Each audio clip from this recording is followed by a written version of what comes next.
Hello guys, for this video ay may gagawin tayo isang basic na tutorial lang na gusto nyong bumalik yung magnet ng mga screwdriver nyo or lagyan ng magnet yung screwdriver nyo. May apat ako dito, dalawang walang magnet at dalawang may magnet. Ito yung may magnet, oh. Yun. Tapos sa kabila wala.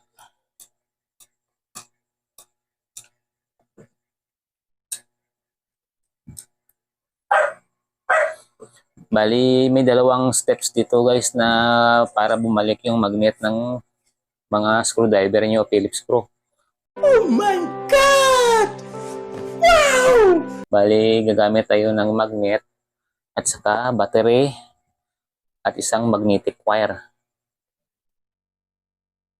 Ang una natin gagawin ay sa magnet. Ito muna. Subukan natin, oh. Walang magnet, oh. Ang gagawin nyo guys sa magnet, ganito lang. Ganito lang. Tapos, subukan nyo na. Yun. Dumikit na guys, oh. Yun. Diba, meron na. Kanina wala. Hindi na kayo mahirapan dukutin yung mga screw. Bali, yung isa wala pa. Wala pa, no? Dito naman tayo sa battery. Bali, kumuha lang kayo ng magnetic wire na ganito kahaba. Tapos, ano itong ganito?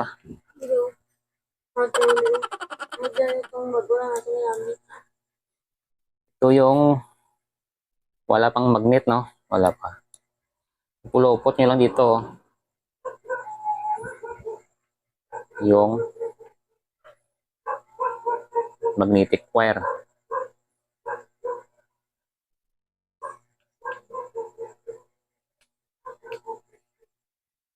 Bali may karga pa to guys, ha? 12 volts to. Tapos, i-spark nyo lang guys. Huwag nyo itagalan. Ganito lang, oh. Yan.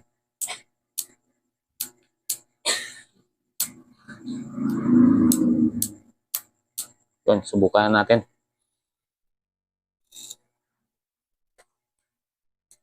Yan guys, oh.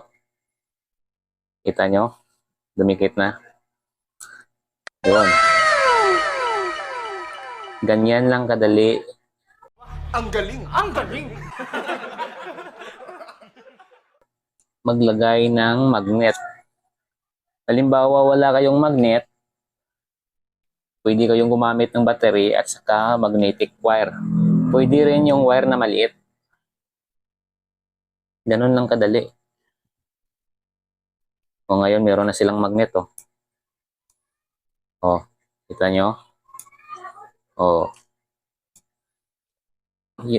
Ito yung sa battery. Nagka-magnet siya. Ito yung sa magnet. Yun. Ganito nyo lang, oh.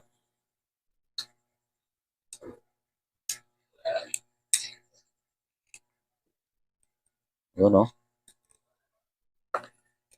Kunting tutorial at guys or idea sa inyo para magka-magnet yung mga screw nyo ulit. Hanggang dito na lang yung video ko guys. Sa mga hindi pa nakapalo sa page ko, please follow naman and paki-share para malaking tulong rin sa akin to at makatulong rin ako sa inyo kahit sa kunting mga idea lang. Hanggang dito lang. Salamat.